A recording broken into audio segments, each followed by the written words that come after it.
जब बजरंगबली को हनुमान जी को बांध करके और रावण के पास में ले जाया जा रहा था, तो रावण ने उस समय उसका कहा था उसमें, यानी भगवान बजरंगबली ने निडर होकर के ये सारे प्रश्नों के जवाब दे रहे थे।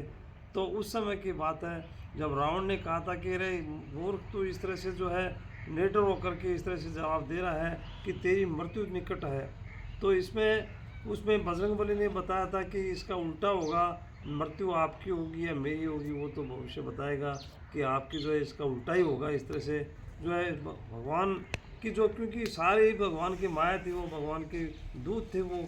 और उसमें जब रावण कहता है कि इसको जो मृत्युदंड दे दो, यानी इसको जो क्या देख रहे हो, उसको मंदिर बनाने वाले उसके थे, उसको कह रहे हैं कि वह कि क्या देख रहे हो, उस तरह से इसको मृत्युदंड दे दो। तो सारे के सारे उसमें आ जाते हैं मृत्युदंड देने के लिए। तो उसी समय विभीषण जी आ जाते हैं। विभीषण ने कहा था कि मैं महाराज इस तरह से तो जो है, इस तरह से एक दूत को जो है बंदी इसमें जो दंड नहीं दिया जा सकता, उसको मारा नहीं जा सकता, इसके अंग भंग कर सकते हो।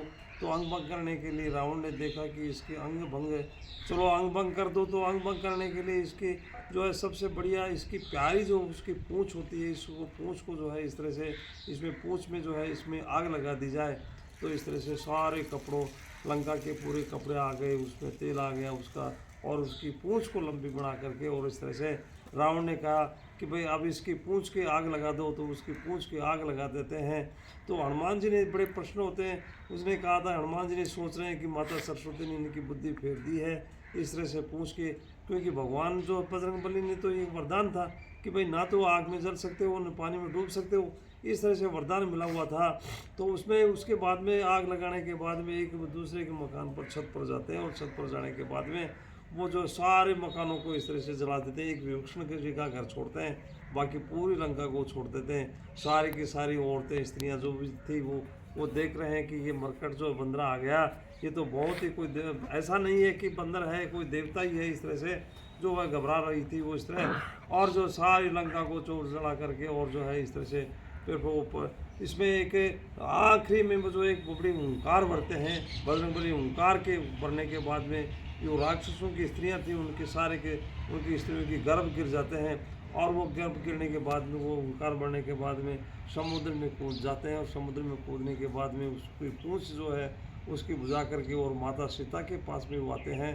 तो माता सीता को सारा समाचार सुनाते हैं, वो कहते हैं, और माता सीता को बाद में कहते हैं कि जो है इस तरह से माता सीता भी उनको एक चूड़ामणि देती है वो अपनी निशानी के लिए, और वो बजरंगबली ले जाते हैं वहाँ पर, और वहाँ पर उनका इंतज़ार कर रहे थे, और इंतज़ार करते करते चूड़ामणि वो निशानी ले जाते हैं। और सारी दास्तान भगवान राम को, और जो बंदर वो थे वो उनको सारी सुग्रीव उनको सार जामवंती जी थे, उन सबको ये अपनी जो है उसमें दास्तान सुनाते हैं कि इस तरह से मैं गया था, इस तरह से बात हो गई, और इस तरह से जो है भगवान राम को सारी वो स्थिति सुनाते हैं। तो भगवान राम ने तो, क्योंकि उनकी माया लगी थी, वो तो जान रहे थे।